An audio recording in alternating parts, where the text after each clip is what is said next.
O custo de vida por classe social encerrou o primeiro semestre do ano com variação de 6,24%. Apenas em junho, a alta foi de 0,91%, a maior desde março. No acumulado dos 12 meses, o acréscimo foi de 8,94%. Os dados são da pesquisa realizada mensalmente pela Federação do Comércio de Bens, Serviços e Turismo do Estado de São Paulo. Sobre este assunto, eu converso com a assessora econômica da FEComércio, Júlia Ximenes. Boa tarde, tudo bem? Tudo bem. Obrigada pela gentileza da entrevista. Eu que agradeço. Que setores foram responsáveis por essa alta, Júlia? Agora, em junho, a gente teve um destaque bastante forte em dois grupos que têm uma alta representatividade na renda das famílias. Então, em primeiro lugar, a gente está falando de habitação e, em segundo lugar, transporte. Esses dois grupos somados, eles chegam a representar cerca de 40% de todo o rendimento da família. Então, realmente são setores muito importantes para alterar realmente a estrutura de orçamento familiar. E foi em junho, então, habitação e transporte. Ao longo do ano, quais foram os setores que predominaram?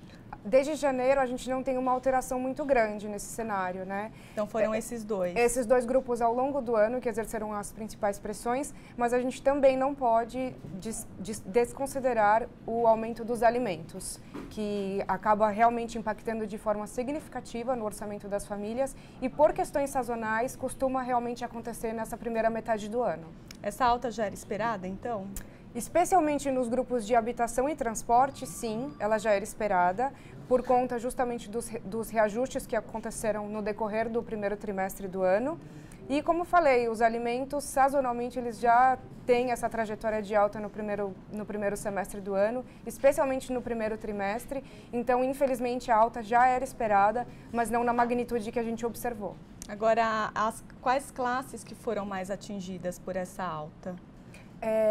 Não só em junho, mas ao decorrer de todo o ano, a gente percebe que as classes que mais são afetadas são as classes de renda D e E, que oferem os menores rendimentos, porque justamente a parcela da renda delas que é comprometida com esse tipo de gasto é muito maior.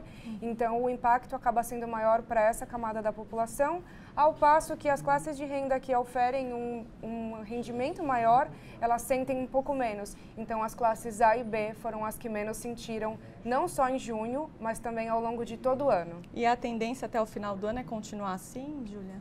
Infelizmente, sim. A tendência é continuar assim.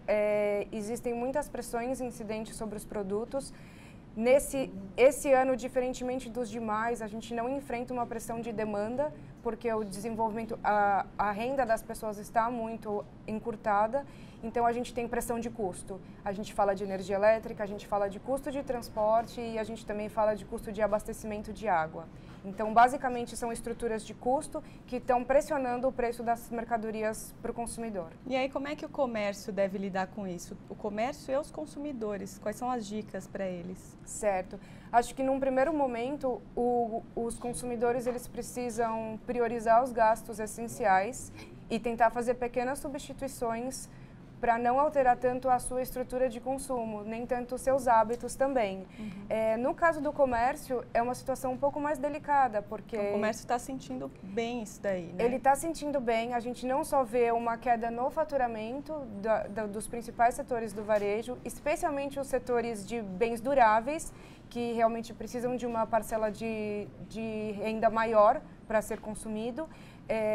Então, de fato, a gente vai começar a ver uma desaceleração e, como falei, são medidas que precisam ser feitas para alterar estruturas de custo e elas não podem ser feitas num curto prazo.